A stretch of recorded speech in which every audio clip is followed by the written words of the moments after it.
Iro nga nagasakay sa bisikleta sa amo niini sa Kidapawan City. Subling nag-viral karong level up na ang ilang pormahan.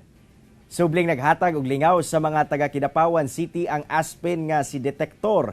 Kinsa kanunay mosakay sa bisikleta sa amo niini nga si Melesio Ramos kinsa usa ka karpentero.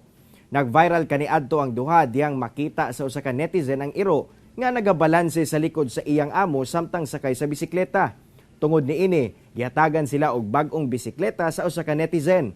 Busa karon, nag-level up na sab ang pormahan ni Detektor nga naka-shades og helmet pa sakay sa bike nga nakapatong sa abaga sa iyang amo.